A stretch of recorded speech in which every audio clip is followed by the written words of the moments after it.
সুপ্রিয় শিক্ষার্থী, আসসালামু আলাইকুম। ঘরে বসে শিখি অনলাইন ভিত্তিক পাঠদান কার্যক্রমে আজকের পাঠে সকলকে স্বাগত জানাচ্ছি। আমি রুকসানা আফরোজ, সহকারী শিক্ষক, দামোদর দক্ষিণ পাড়া সরকারি প্রাথমিক বিদ্যালয়, ফুলতলা খুলনা থেকে। ছোট্ট সোনামণিরা, কেমন আছো তোমরা? নিশ্চয়ই পরম করুণাময়ের কৃপায় সকলে নিরাপদে আছো, সুস্থ আছো। তো ছোট্ট সোনামণিরা, আমরা ইতিমধ্যে জেনেছি বাংলাদেশে 45টিরও অধিক ক্ষুদ্র নৃগোষ্ঠী রয়েছে এবং এই সকল ক্ষুদ্র নৃগোষ্ঠীর রয়েছে নিজস্ব ভাষা, উৎসব, পোশাক, পেশা এবং তাদের নিজস্ব সংস্কৃতি। এই যে ক্ষুদ্র নৃগোষ্ঠী রয়েছে তাদের যে সংস্কৃতি রয়েছে সেই সংস্কৃতি বাঙালি সংস্কৃতিকে করেছে আরও বৈচিত্র্যময়, করেছে সমৃদ্ধশালী এবং ঐতিহ্যমণ্ডিত। তো আমরা ইতিমধ্যে দুইটি প্রধান ক্ষুদ্র নৃগোষ্ঠী চাকমা এবং মারমা সম্পর্কে জেনেছি। তারই ধারাবাহিকতায় আমরা আজকে আরেকটি ক্ষুদ্র নৃগোষ্ঠী সম্পর্কে জানব। তো চলো বন্ধুরা, আমরা প্রথমে একটি ছবি দেখি। ছোট বন্ধুরা দেখো, এখানে একটি ছবি রয়েছে। এই ছবিটিতে আমরা কি দেখতে পাচ্ছি? দেখো বন্ধুরা, ছবিটিতে দেখা যাচ্ছে একদল মেয়ে, তারা একটি বিশেষ ধরনের পোশাক পরে নৃত্য করছে এবং তাদের পাশে একটি পুরুষ একটি নতুন ধরনের বাজনা বাজাচ্ছে। তো আমরা যে বিশেষ ধরনের মেয়েদের পোশাক পরিহিত মেয়েদের এখানে আমরা দেখতে পাচ্ছি, তোমরা কি বলতে পারবে এই মেয়েরা কারা? হ্যাঁ ছোট্ট বন্ধুরা, এই যে আমরা বিশেষ ধরনের মেয়ে এবং বিশেষ ধরনের নৃত্য দেখতে পাচ্ছি, এটি একটি বাংলাদেশের একটি বিশেষ ক্ষুদ্র নৃগোষ্ঠীর নৃত্যানুষ্ঠান এবং এই ক্ষুদ্র নৃগোষ্ঠী হচ্ছে সাঁওতাল ক্ষুদ্র নৃগোষ্ঠী। আজকে আমরা জানবো সাঁওতাল ক্ষুদ্র নৃগোষ্ঠী সম্পর্কে। আজকে আমরা সাঁওতাল ক্ষুদ্র নৃগোষ্ঠীর সম্পর্কে জানবো।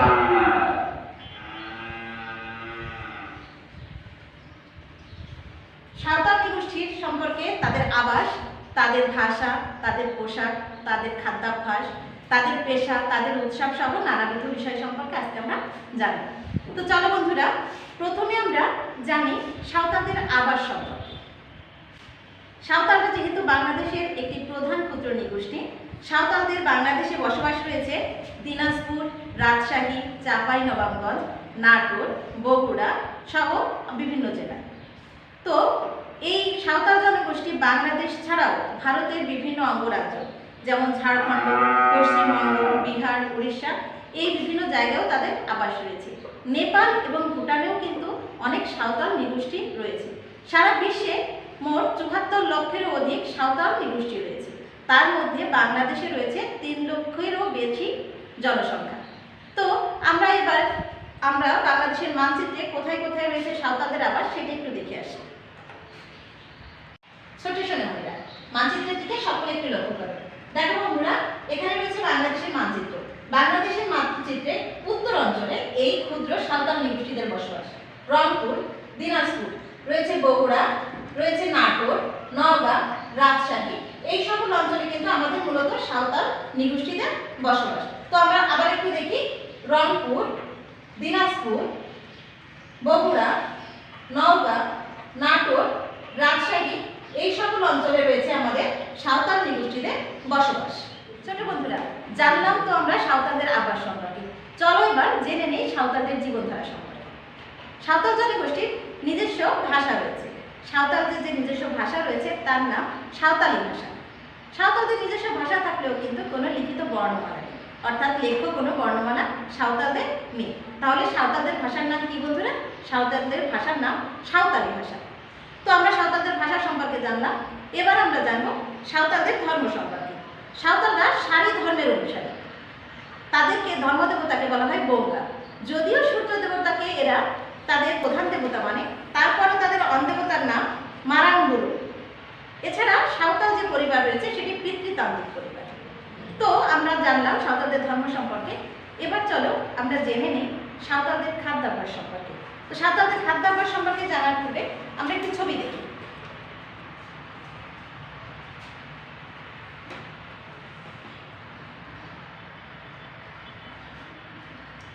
দেখো বন্ধুরা, ছবিতে তোমরা কি দেখতে পাচ্ছ? এখানে সাঁওতালদের খাবার দেওয়া আছে। সাঁওতালদের মূলত আমাদের মতোই খাদ্যাভ্যাস তাদের, অর্থাৎ আমাদের যেমন ভাত প্রধান খাবার, তেমনি সাঁওতালদেরও কিন্তু প্রধান খাদ্য ভাত। এই ভাতের পাশাপাশি কিন্তু তারা আরো অনেক কিছু খেয়ে থাকে, যেমন মাছ, মাংস, বিভিন্ন ধরনের সবজি কিন্তু সাঁওতালরা খেয়ে থাকে। সাঁওতালদের একটি বিশেষ ধরনের প্রিয় সবজি রয়েছে, সেই সবজিটির নাম নালিতা। তো সাঁওতালদের এই যে প্রিয় সবজি নালিতা, এটি রান্না করা হয় পাট গাছের পাতা দিয়ে। তো সাঁওতালদের খাদ্যাভ্যাসের মধ্যে ভাত, মাছ, মাংস, সবজি এবং বিশেষ যে সবজিটি রয়েছে সেটি কি বলতো বন্ধুরা? নালিতা, যেটা পাট গাছের পাতা দিয়ে রান্না করা হয়। ছোট্ট সোনামণিরা, আমরা এবার জানবো সাঁওতালদের পেশা সম্পর্কে। চলো জেনে নিই সাঁওতালদের পেশা সম্পর্কে। তো দেখো বন্ধুরা, এখানে তোমাদের জন্য ছবি রয়েছে।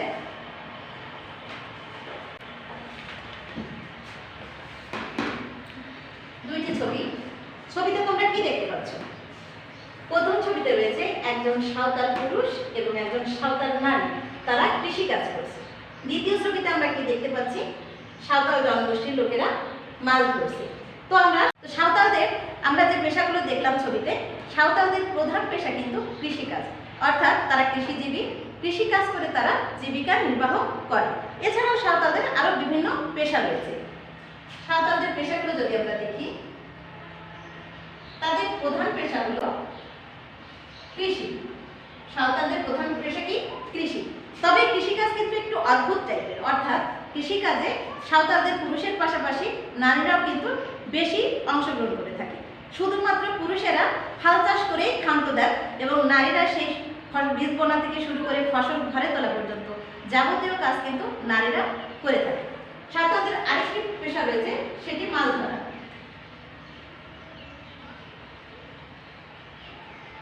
সাঁওতালদের আরো পেশা রয়েছে। বর্তমানে সাঁওতালরা মাছ ধরা, কৃষিকাজ সহ তারা অনেকেই চা বাগানে কাজ করে।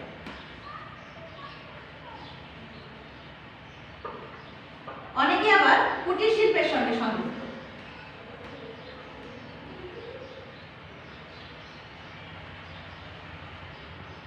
কুটির শিল্পের সঙ্গে তারা সংযুক্ত, অর্থাৎ সাঁওতালরা কৃষি কাজ, মাছ ধরা, অনেকে চা বাগানে কাজ করে, অনেকে কুটির শিল্পের সঙ্গে যুক্ত রয়েছে। এছাড়া কিন্তু তারা প্রচুর পরিমাণে শিকারে আগ্রহী, অর্থাৎ তারা বেশিরভাগ সময় মাছ ধরা এবং পশু শিকার করা নিয়ে ব্যস্ত থাকে। তো ধন্যবাদ বন্ধুরা, আমরা জানলাম তাদের পেশা সম্পর্কে। সাঁওতালরা যে ঘরে থাকে সেই ঘরটি মাটির তৈরি, আমাদের মতো ইট, কাঠ, পাথরের ঘর নয়। তারা মাটির ঘরে থাকে এবং এই ঘরের একটি বিশেষ যে বৈশিষ্ট্য রয়েছে, সেই বৈশিষ্ট্যটি হলো সাঁওতালদের ঘরে কিন্তু কোনো জানালা থাকে না এবং তাদের যে ঘরের যে ছাউনিগুলো, সেই ছাউনিটা খড় দিয়ে। তো সাঁওতালরা মাটির ঘরে থেকেই অভ্যস্ত। তো আমরা এই পর্যায়ে পাঠে চলো সাঁওতালদের পোশাক সম্পর্কে জেনে আসি। এবার জানবো সাঁওতালদের পোশাক সম্পর্কে। সাঁওতালের পোশাকে মেয়েরা কিন্তু এক ধরনের পোশাক পরে, ছেলেরা আরেক ধরনের পোশাক পরে। মেয়েরা যে পোশাকটি সাঁওতাল মেয়েরা পরিধান করে থাকে তার দুইটি খণ্ড। আমরা একটি ছবি দেখলে এটা স্পষ্ট হয়ে যাবে আমাদের। দেখো, এখানে একটি ছবি রয়েছে। ছবিটিতে আমরা কি দেখতে পাচ্ছি? দেখো, এখানে সাঁওতাল মেয়েরা রয়েছে। সাঁওতাল মেয়েদের দুই খণ্ড বিশিষ্ট কাপড় রয়েছে, উপরে একটি খণ্ড, নিচে একটি খণ্ড। উপরে যে খণ্ডটি রয়েছে সেই খণ্ডটির নাম বলা হয় পাঞ্চি, খণ্ডটিকে বলা হয় পাঞ্চি। নিচের যে খণ্ডটি রয়েছে সেটিকে বলা হয় পাড়হাট। এছাড়া দেখো বন্ধুরা, সাঁওতাল মেয়েরা কিন্তু প্রচুর পরিমাণে রৌপ্য মুদ্রা গহনা করে থাকে। তো আমরা তাহলে মেয়েদের যে পোশাক দেখলাম, সেই মেয়েদের পোশাকের নাম আমরা কি দেখলাম?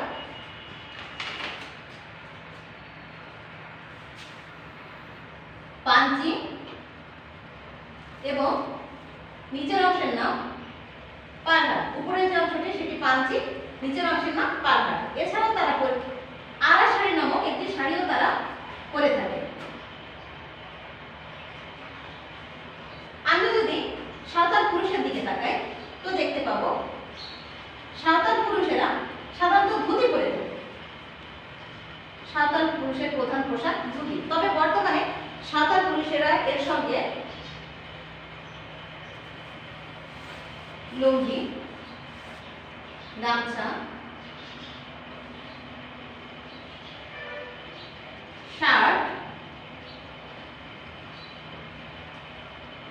গেঞ্জিও পরিধান করছে। অর্থাৎ সাঁওতাল মেয়েরা যে দুই ঘন্টার কাপড় পরে সেটিকে আমরা বলছি পাঞ্চি এবং পাড়হাট। এছাড়া তারা যে শাড়িটি পরে থাকে সেই শাড়িটির নাম আড়া শাড়ি। আর পুরুষেরা ধুতি, লুঙ্গি, গামছা, শার্ট, গেঞ্জি এ ধরনের পোশাক পরিধান করে থাকে। তো ধন্যবাদ বন্ধুরা, আমরা জানলাম সাঁওতালদের পোশাক সম্পর্কে। ছোট বন্ধুরা, আমরা তো সাঁওতালদের আবাস সম্পর্কে জানলাম তাদের পেশা সম্পর্কে, খাদ্যাভ্যাস সম্পর্কে, পোশাক সম্পর্কে। এবার চলে যাই আমরা জেনে নিই সাঁওতালদের উৎসব সম্পর্কে। তো সাঁওতালদের উৎসব সম্পর্কে জানার আগে আমরা একটি ছবি দেখি।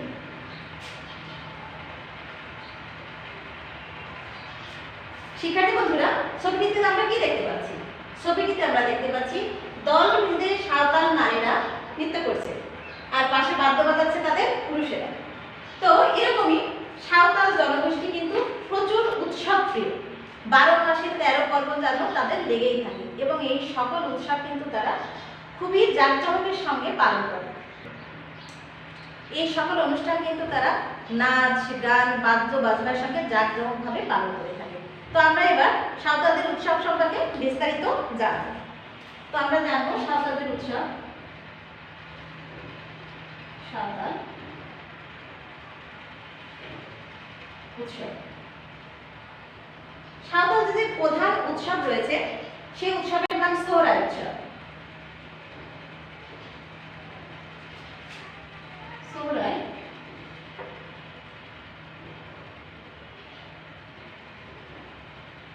সোহরাই উৎসব। সোহরাই উৎসব সাধারণত সাঁওতালরা পৌষ মাসে পালন করে থাকে। যখন তাদের প্রধান ফসল ঘরে তোলার সময় হয়, সেই প্রধান ফসল ঘরে তোলার সঙ্গে সঙ্গে তারা পালন করে থাকে তাদের সোহরাই উৎসব। এই উৎসবটি তাহলে কোন মাসে হচ্ছে বন্ধুরা? পৌষ মাসে। এরপরে রয়েছে তাদের মাঘ সিম উৎসব। মাঘ সিম উৎসব। শিক্ষার্থী বন্ধুরা, মাঘ সিম উৎসবটি তারা মাঘ মাসে পালন করে থাকে। এই যে বিশেষ উৎসবটি, এই উৎসবটি পালন করা হয় তাদের যখন ঘর তৈরি করার সময় হয়, তখন বন থেকে যখন খড় পোড়ানোর প্রয়োজন হয়, তো একটি উৎসবের মাধ্যমে তারা এই খড় পোড়ায়। তো সেই খড় পোড়ানোর উৎসবটি হলো মাঘ সিম উৎসব। রয়েছে বসন্তের প্রথম দিনের উৎসব। বসন্তের প্রথম দিনের উৎসব। ফাগুন মাসকে সাঁওতালরা বছরের প্রথম মাস হিসেবে ধরে, এবং ফাগুন মাসের প্রথম দিনটিকে তারা বর্ষবরণ হিসেবে প্রতি বছর বর্ষবরণ উৎসব পালন করে। সেটি হলো ফাগুনের প্রথম দিন, বসন্তের প্রথম দিনের উৎসব, অর্থাৎ ফাগুনের প্রথম দিনটিকে তারা বর্ষবরণ উৎসব হিসেবে পালন করে। রয়েছে আষাঢ়ে এর কনসিম উৎসব। এর কনসিম উৎসব আষাঢ় মাসে তারা পালন করে এই এর কনসিম উৎসবটি। এই এর কনসিম উৎসবে প্রতিটি সাঁওতাল পরিবার থেকে তাদের দেবতার উদ্দেশ্যে একটি করে মুরগি তার দেবতাকে অর্ঘ্য দেওয়া হয়। তো মুরগি উৎসর্গ করা হয় এই অনুষ্ঠানের মাধ্যমে দেবতার পায়ে আষাঢ় মাসে। রয়েছে ভাদ্র মাসে হাড়িয়ার সিম। হাড়িয়ার সিম উৎসব। ভাদ্র মাসে তারা যে উৎসবটি পালন করে সেটি হাড়িয়ার সিম উৎসব নামে পরিচিত, এবং এই হাড়িয়ার সিম উৎসবে তারা ফসলের জন্য বারোয়ারি ভোগ প্রদান করে থাকে। রয়েছে বসন্তের বাহা উৎসব। বাহা উৎসব। বাহা উৎসবের কিন্তু আরেকটি চমৎকার নাম রয়েছে, সেটা হলো ফুল ফোটানোর উৎসব। অর্থাৎ বসন্তে যখন চারিদিকে ফুলে ফুলে ভরে যায়, তখন তারা একটি বিশেষ উৎসব পালন করে, সেটি হলো তাদের বাহা উৎসব। রয়েছে আশ্বিনে দেবী উৎসব।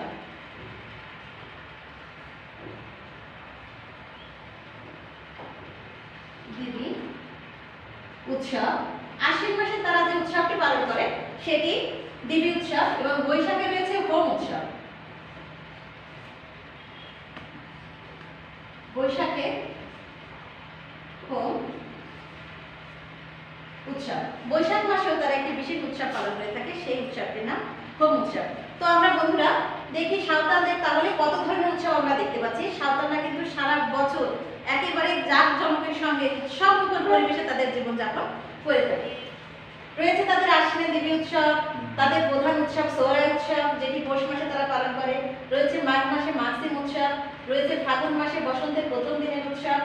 রয়েছে আষাঢ় মাসে এর কনসিম উৎসব। তাদের ভাদ্র মাসে হাড়িয়ার সিম উৎসব। তারপরে বসন্তে ফুল ফোটানোর বাহা উৎসব। রয়েছে বৈশাখে হোম উৎসব। এছাড়াও তারা আরো বিভিন্ন পালা পার্বণে আরো নানাবিধ উৎসব পালন করে থাকে। তো বন্ধুরা আমরা এর মাধ্যমে জানলাম আমাদের এই ক্ষুদ্র নৃগোষ্ঠীর সাঁওতালদের বিভিন্ন উৎসব সম্পর্কে। তো ধন্যবাদ বন্ধুরা।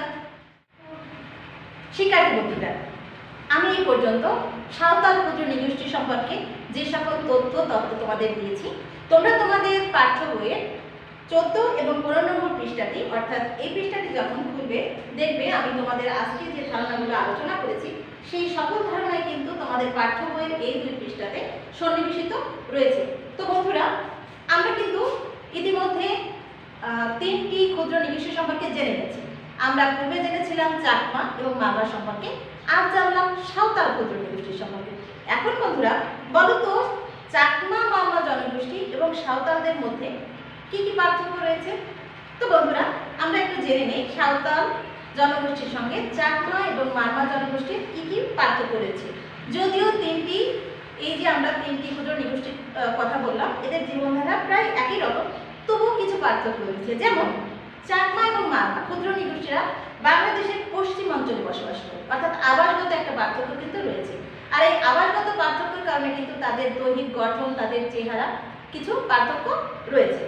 আমাদের চাকমা এবং মারমা ক্ষুদ্র নৃগোষ্ঠীর অধিকাংশের বসবাস রাঙামাটি এবং খাগড়াছড়ি এলাকায়, আর সাঁওতালদের অর্থাৎ বাংলাদেশের পশ্চিম অঞ্চলে, এবং সাঁওতাল ক্ষুদ্র নৃগোষ্ঠী কিন্তু বসবাস করে বাংলাদেশের উত্তরে রংপুর, দিনাজপুর, নওগাঁ, নাটোর, এই রাজশাহী এই জেলাগুলোতে।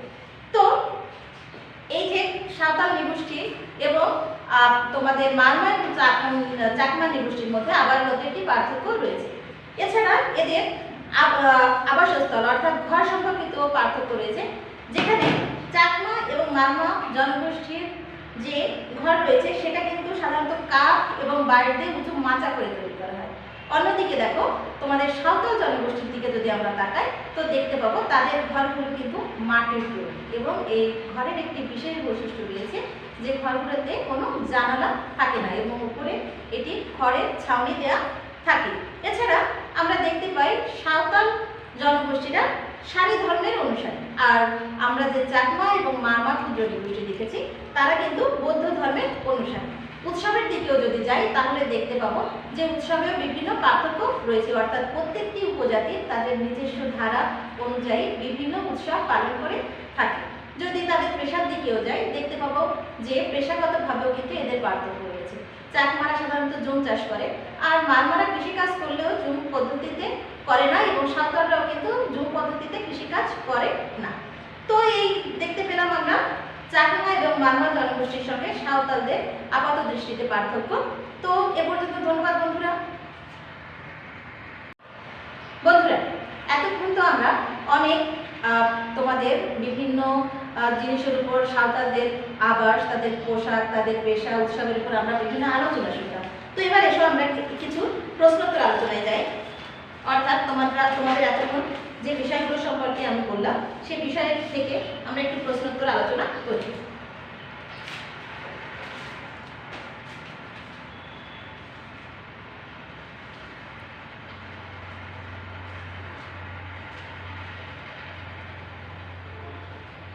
ছোট বন্ধুরা, তোমরা সবাই বোর্ডের দিকে তাকাও এবং এখানে কিছু প্রশ্ন রয়েছে, নমুনা প্রশ্ন। এসো আমরা সেই নমুনা প্রশ্নগুলো এবং প্রশ্নগুলোর উত্তর আলোচনার মাধ্যমে জেনে নিই। তো আমাদের প্রথম প্রশ্ন রয়েছে, সাঁওতালদের প্রধান খাদ্য কি? ছোট বন্ধুরা, তোমরা তো ইতিমধ্যেই জেনেছো সাঁওতালদের প্রধান খাদ্য কি। হ্যাঁ ছোট বন্ধুরা, সাঁওতালদের প্রধান খাদ্য কিন্তু ভাত, অর্থাৎ তারা আমাদের মতোই, তাদের প্রধান খাদ্য কিন্তু ভাত। 2 নম্বর প্রশ্ন রয়েছে, নালিতা কি? ছোট বন্ধুরা, আমার আলোচনা অংশ ছিল নালিতা কি। নালিতা সাঁওতালদের কিন্তু খুব প্রিয় একটি সবজি খাবার, যেটা পাট গাছের পাতা দিয়ে রান্না করা হয়। তোমরা জেনেছো যে নালিতা হলো পাট গাছের পাতা দিয়ে রান্না করা একটি সবজি। 3 নম্বর প্রশ্ন রয়েছে, রিঙ্কু যে পোশাক পরে তার নাম পাঞ্চি পারহা, সে কোন ক্ষুদ্র নৃগোষ্ঠীর সদস্য? ছোট বন্ধুরা, আমরা কিন্তু জেনেছি যে পাঞ্চি এবং পারহা এই 2 খণ্ড বিশিষ্ট কাপড় কিন্তু সাঁওতাল নৃগোষ্ঠীর যে মেয়েরা রয়েছে তারা পরিধান করে থাকে। তো রিঙ্কু যদি সেই পোশাক পরিধান করে থাকে তাহলে সে কোন ক্ষুদ্র নৃগোষ্ঠীর হবে বন্ধুরা? হ্যাঁ বন্ধুরা, সে কিন্তু সাঁওতাল ক্ষুদ্র নৃগোষ্ঠীর হবে, অর্থাৎ রিঙ্কু সাঁওতাল নৃগোষ্ঠীর সদস্য। 4র্থ প্রশ্ন রয়েছে, সাঁওতালদের 4টি উৎসবের নাম বলো। তোমরা জেনেছো সাঁওতালরা কিন্তু খুবই উৎসবপ্রিয়, তাদের 12 মাসে 13 পর্ব থাকে। তো তোমরা সেখান থেকে আমরা অনেকগুলো উৎসবের নাম কিন্তু আমাদের পাঠ্যাংশে জেনেছি, আলোচনা অংশে জেনেছি। তো সেখান থেকে যে কোনো 4টি উৎসবের নাম তোমরা বলতে পারো। যেমন রয়েছে তাদের সোহরাই উৎসব, রয়েছে মাঘ সিম উৎসব, রয়েছে হারিয়ার সিম উৎসব, এরগং সিম উৎসব, বসন্তের প্রথম দিনের উৎসব, বাহা উৎসব, দিবি উৎসব, হোম উৎসব। এর থেকে যে কোনো 4টি উৎসবের নাম তোমরা লিখতে পারো। পঞ্চম প্রশ্ন রয়েছে সাঁওতালদের পেশা সম্পর্কে 2টি বাক্য লেখো। ছোট বন্ধুরা, আমরা আমাদের আলোচনা অংশে এবং তোমাদের পাঠ্য বইয়ে সাঁওতালদের পেশা সম্পর্কে জানতে পারবো এবং সেখানে আমরা ইতিমধ্যে জেনে গেছি যে সাঁওতালরা কিন্তু যে পেশায় বিভিন্ন পেশায় নিযুক্ত আছে তার মধ্যে তাদের প্রধান পেশা কিন্তু কৃষি, অর্থাৎ সাঁওতালদের প্রধান পেশা কৃষি। এটি তোমরা একটি বাক্য লিখতে পারো। আর 2 নম্বর বাক্য লিখতে পারো এছাড়াও তারা মাছ ধরে। এছাড়াও তোমরা লিখতে পারো যে তারা বর্তমানে কুটির শিল্পের সঙ্গে সংযুক্ত। কেউ লিখতে পারো যে তারা অনেকেই আছে যারা চা বাগানে কাজ করে, অনেকে মৎস্য শিকার করে, পশু শিকার করে। এভাবে তোমরা 2টি বাক্য সাজিয়ে সুন্দর করে লিখতে পারো। তো বন্ধুরা, তোমরা প্রশ্নগুলো লিখে নাও এবং তোমাদের খাতায় অনুশীলন করো। তোমরা তোমাদের যে পাঠ্য বইটি রয়েছে সেটি বারবার রিডিং করে এই প্রশ্নগুলোর উত্তর চমৎকারভাবে তোমাদের খাতায় লিপিবদ্ধ করবে। কেমন বন্ধুরা? ধন্যবাদ। আমরা কিন্তু আমাদের পাঠের প্রায় শেষ পর্যায়ে চলে এসেছি। আমরা অনেক আলোচনা শুনলাম আমাদের সাঁওতাল নৃগোষ্ঠীর জীবনযাত্রার উপর। তো এবার তোমাদের জন্য রয়েছে একটি বাড়ির কাজ। তো তোমরা তোমাদের খাতা কলম বের করে বাড়ির কাজটি লিখে নাও। দেখো বন্ধুরা, তোমাদের জন্য আমি যে বাড়ির কাজটি রেখেছি সেটি হলো সাঁওতালদের জীবনধারা সম্পর্কে যা জেনেছো তার নিচের দেওয়া 3টি শিরোনামে লেখো। বন্ধুরা, তোমরা তো ইতিমধ্যেই সাঁওতালদের জীবনধারা সম্পর্কে জেনেছো। তাছাড়া তোমাদের যে পাঠ্য বই রয়েছে তার 14 নম্বর পৃষ্ঠাটি যদি তোমরা সুন্দরভাবে অনুশীলন করো তাহলে তাদের জীবনধারা সম্পর্কে তোমরা আরো ব্যাপক জানতে পারবে। তো সেইটা থেকে তোমরা এই 3টে শিরোনামে লিখবে তাদের খাদ্য সম্পর্কে, লিখবে তাদের পেশা সম্পর্কে এবং তাদের উৎসব সম্পর্কে। বন্ধুরা দেখো, সাঁওতালদের জীবনধারা সম্পর্কে তোমরা যা জেনেছো তার নিচের দেওয়া 3টি শিরোনামে লিখবে, অর্থাৎ তাদের খাদ্য সম্পর্কে লিখবে, তাদের পেশা সম্পর্কে এবং তাদের উৎসব সম্পর্কে। তোমরা তোমাদের বাড়িতে এই যে বাড়ির কাজটি দিলাম এটি তোমাদের খাতায় সুন্দর করে লিপিবদ্ধ করবে এবং তোমাদের বাড়িতে যদি অভিভাবক থাকে তাদেরকে, অথবা তোমাদের করোনাকালীন এই সংকটের পরে যখন তোমাদের বিদ্যালয় আবার চালু হবে তখন তোমাদের বাংলাদেশ ও বিশ্ব পরিচয় বিষয়ে যে বিষয় শিক্ষক রয়েছে তাকে তোমরা বাড়ির কাজটি দেখাবে এবং তার থেকে মূল্যায়ন করবে। তো অবশ্যই তোমরা বাড়িতে এই কাজটি অনুশীলন করবে। বন্ধুরা, আমরা এতক্ষণ ধরে আমাদের বাংলাদেশের একটি প্রধান ক্ষুদ্র নৃগোষ্ঠী সাঁওতালদের আবাস, তাদের পেশা, তাদের খাদ্যাভ্যাস, তাদের জীবনধারা, তাদের ভাষা, তাদের পোশাক পরিচ্ছদ এবং তাদের উৎসব সম্পর্কে জানলাম। কিছু প্রশ্নোত্তর আলোচনাও করলাম এবং তোমাদের জন্য একটি বাড়ির কাজও রাখলাম। তো তোমরা যদি প্রথম থেকে শেষ পর্যন্ত ভিডিওটি সুন্দর করে দেখে মনোযোগ সহকারে এই কাজগুলো করো তো আশা করি তোমাদের এই বিষয়টি সম্পর্কে ভালো ধারণা হবে এবং তোমরা এ থেকে ভালো ধারণা লাভ করতে পারবে। তো তোমাদের বিদ্যালয় নিশ্চয়ই করোনাকালীন এই সংকট খুব শীঘ্রই শেষ হবে এবং আমাদের সঙ্গে বিদ্যালয়ে তোমাদের দেখা হবে। সে পর্যন্ত তোমরা সবাই সুস্থ থাকো, ভালো থাকো। তোমাদের সুস্বাস্থ্য, সাফল্য এবং দীর্ঘায়ু কামনা করে আমি আজকের মতো আমার পাঠ এখানেই শেষ করছি। ধন্যবাদ সবাইকে। আল্লাহ হাফেজ।